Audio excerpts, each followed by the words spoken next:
Cream ஆதித்யாய சோமாய மங்களாய புதாய குரு சுக்ர சனிப்பியச்ச ராகவே கேதவே நமக. உலகை கட்டி காக்கும் பரமேஸ்வரன் பார்வதியின் திருவருளால் அனைவரும் நலமுடன் வாழ இந்த எல்லாம் வல்ல இறைவனை வணங்கி நேயர்கள் அனைவருக்கும் எனது அன்பான வணக்கங்களை தெரிவித்துக் கொள்கின்றேன். இன்றைய பதிவிலை நாம் பார்க்க இருப்பது ஏப்ரல் மாதத்திற்கான ராசி பலன்கள். முதலில் கிரகங்களின் நிலைகளை பற்றி பார்க்கலாம். ஏப்ரல் மாதம் 1ஆம் தேதி வாக்கிய பஞ்சாங்கத்தின்படி கிரகங்களுடைய நிலைகள். மேச ராசியிலே சுக்கிர பகவான் பயணம் செய்து கொண்டிருக்கிறார். மிதுன ராசியிலே குரு பகவான் பயணம் செய்து கொண்டிருக்கிறார். சிம்ம ராசியிலே கேது பகவான் பயணம் செய்து கொண்டிருக்கிறார். கும்ப ராசியிலே செவ்வாய் பகவானும் ராகு பகவானும் பயணம் செய்து கொண்டிருக்கிறார்கள். மீன ராசியிலே சூரிய பகவான், சனீஸ்வர பகவான், புதன் பகவான் 3 கிரகங்களும் பயணம் செய்து கொண்டிருக்கிறார்கள். ஏப்ரல் மாதத்திலே 3 கிரகங்கள் இடப்பெயர்ச்சி ஆகின்றன. மீன ராசியிலே பயணம் செய்து கொண்டிருக்கின்ற சூரிய பகவான் ஏப்ரல் மாதம் 14ஆம் தேதி மேச ராசிக்கு பயிற்சி ஆகிறார். மேச ராசியிலே பயணம் செய்து கொண்டிருக்கின்ற சுக்கிர பகவான் ஏப்ரல் மாதம் 20ஆம் தேதி ரிஷப ராசிக்கு இடப்பெயர்ச்சி ஆகிறார். மீன ராசியிலே பயணம் செய்து கொண்டிருக்கின்ற புதன் பகவான் ஏப்ரல் மாதம் 23ஆம் தேதி மேச ராசிக்கு இடப்பெயர்ச்சி ஆகிறார். நான் கூறக்கூடிய பலன்கள் அனைத்தும் பாக்கிய பஞ்சாங்கத்தின்படி கோச்சார ரீதியான உலக மக்கள் அனைவருக்குமான பொது பலன்கள். உங்களுடைய சுய சாதகத்தில் கிரகங்கள் இருந்த நிலைமையும் தற்போது நடக்கக்கூடிய தசாபுத்தியின் கணக்கில் எடுத்துக்கொண்டு பலன்கள் எடுக்கும் போதுதான் துல்லியமான பலன்களை எடுக்க முடியும். உங்களுக்கு துல்லியமான பலன்கள் நீங்கள் தெரிந்து கொள்ள விரும்பினால் உங்களுடைய பெயர், பிறந்த தேதி, பிறந்த நேரம், பிறந்த ஊர் ஆகியவற்றை எனது வாட்ஸ்அப் எண்ணிற்கு அனுப்பி வைத்து பலன்களை தெரிந்து கொள்ளலாம். உரிய கட்டணம் செலுத்தி வாருங்கள் ராசிக்குள் போகலாம். மேச ராசி.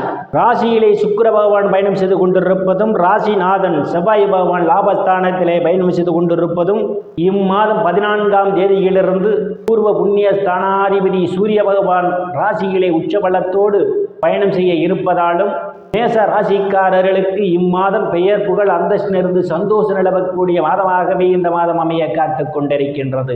எடுத்த செயல்கள் அனைத்தும் வெற்றியை தரக்கூடிய மாதம் இந்த மாதம். தொட்டதெல்லாம் பொன்னாகும் காலம். தனங்குடும்ப பாகிஸ்தானத்திலே எந்தவித கிரகங்களும் இல்லை. தனங்குடும்ப பாகிஸ்தானத்தை ராசிநாதன் செவ்வாய் பகவான் பார்வையிடுவதாலும் தனங்குடும்ப பாகிஸ்தானாதிபதி ராசியிலும் தனங்குடும்ப பாகிஸ்தானத்திலும் இம்மாதம் அவர் பயணம் செய்வதாலும் பொருளாதாரம் மேம்படக்கூடிய மாதமாகவே இந்த மாதம் உங்களுக்கு அமைய காத்து கொண்டிருக்கின்றது.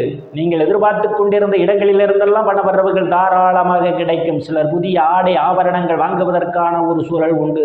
வீட்டிற்கு தேவையான அழகு சாதன பொருட்களை வீட்டில் வாங்கி வைப்பீர்கள். குடும்பத்திலே ஒற்றுமை நிலவக்கூடிய மாதம். சாதுரியமாக இதையும் பேசி எளிதில் சாதித்து விடுவீர்கள். உங்களை சுற்றி உள்ளவர்களால் உங்கள் பேச்சுக்கு மதிப்பு மரியாதையும் கொடுப்பார்கள். தைரிய வீரியஸ்தானத்திலே குரு பகவான் பயணம் செய்து கொண்டிருப்பதால் இளைய சகோதர சகோதரருடைய அன்பும் ஆதரவும் உங்களுக்கு நிறைந்திருக்கும். அவர்களால் அனுகூலமான பலன்கள் உண்டு. எடுத்த முயற்சிகள் அனைத்தும் வெற்றியை தரக்கூடிய மாதம் இந்த மாதம். சிலருக்கு சிறு குறு பயணங்களால் அனுகூலமான பலன்கள் உண்டு. சிலருக்கு சுப செய்திகளெல்லாம் வந்து கிடைப்பதற்கான ஒரு சூழலும் உண்டு. சுகஸ்தானத்திலே எந்தவித கிரகங்களும் இல்லை. சுகஸ்தானாதிபதி ஏப்ரல் மாதம் 1ஆம் தேதி ருணரோக சத்துரு ஸ்தானத்திலே பயணம் செய்து கொண்டிருப்பதால் தாயாருடன் அனுசரித்து போவது நல்லது. இல்லையில் உங்களுக்கும் தாய்க்கும் இடையே கருத்து முதலில் ஏற்படுவதற்கான ஒரு சூழல் உண்டு. உயர்கல்வி படிக்கக்கூடிய மாணவ மாணவிகள் எல்லாம் படிப்பிலே கூடுதல் கவனம் எடுத்துக்கொள்ள வேண்டும்.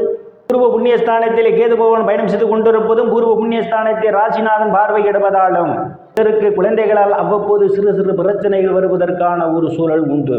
கலைத்துறையை சார்ந்தவர்களுக்கெல்லாம் கூடுதல் முயற்சிக்கு பிறகே உங்களுக்கு கலைத்துறையிலே கூடுதல் முன்னேற்றம் உண்டு. நாட்டு ரேஸ், குதிரை பந்தயம் மற்றும் சூதாட்டங்களில் ஈடுபடுபவர்களுக்கெல்லாம் இது ஒரு பொன்னான காலமாகவும் கூடுதலான வருவாயை காண முடியும். ருணரோக சத்துரு ஸ்தானத்திலே எந்தவித கிரகங்களும் இல்லை. ருணரோக சத்துரு ஸ்தானத்தை ராசிநாதன் செவ்வாய் பகவான் பார்வையிடுவதால் பிரச்சனையால் அவதிப்படுபவர்களும் கடலில் நிமிழ்வதற்கான ஒரு சூழல் உண்டு. ஏற்கனவே வாங்கிய கடலில் ஒரு சிறு தொகையாவது அசலில் வர வைப்பதற்கான வாய்ப்புகள் உங்களுக்கு தேடி வரும். ஒரு சிலருக்கு பழைய கடன் அடைத்து புதிய கடன் வாங்குவதற்கான வாய்ப்புகளும் தேடி வரும். எதிரிகளால் இதுவரை இருந்து வந்த தொல்லைகள் அகலும். உடல் ஆரோக்கியத்தில் ஏதேனும் பிரச்சனைகள் இருந்தால் உங்களுக்கு உடல் ஆரோக்கியம் மேம்படும். களத்திரஸ்தானத்திலே எந்தவித கிரகங்களும் இல்லை. களத்திரஸ்தானத்தை பகவான் பார்வையிடுவதாலும் களத்திரஸ்தானாதிபதி ராசியிலும் தனக்குடும்ப பாகிஸ்தானத்திலும் அவர் பயணம் செய்வதாலும் திருமண வயதுடைய ஆண் பெண் இருபாலருக்கும் இதுவரை இருந்து வந்த திருமண தடைகளெல்லாம் விலகுவதற்கான ஒரு சூழல் உண்டு. கணவன் மனைவி இடையே ஒரு அந்யோன்ய நிகழும். வேலை விஷயமாகவும் கருத்து வேறுபாடு காரணமாகவும் பிரிந்த தம்பதிகள் எல்லாம் ஒன்று சேர்வதற்கான ஒரு சூழலும் உண்டு. பங்காளியுடன் இதுவரை இருந்து வந்த பிரச்சனைகள் இருந்து பங்காளியுடன் நல்ல நட்புணர்வு ஏற்படும். கூட்டுத்தொழில் செய்பவர்களுக்கெல்லாம் கூட்டுத்தொழிலில் அபரிமிதமான முன்னேற்றத்தை காண முடியும்.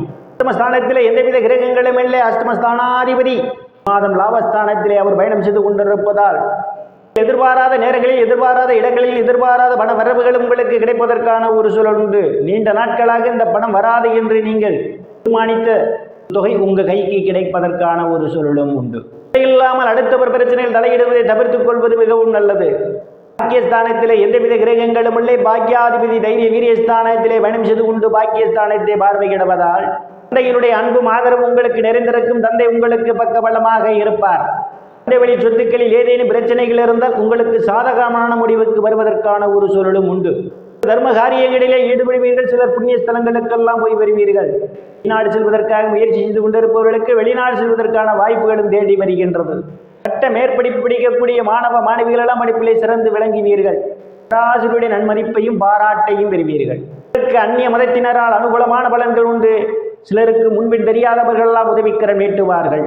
தொழில் ஸ்தானத்திலே எந்தவித கிரகங்களும் இல்லை. தொழில் ஸ்தானாதிபதி விரயஸ்தானத்திலே அவர் பயணம் செய்து கொண்டிருப்பதால் நீங்கள் தற்போது பணி செய்து கொண்டிருக்கின்ற பணியிலே ஏதேனும் மாற்றம் செய்வதற்காக நீங்கள் எண்ணிக்கொண்டிருந்தால் அதை இந்த பணியிலே இருப்பது மிகவும் நல்லது.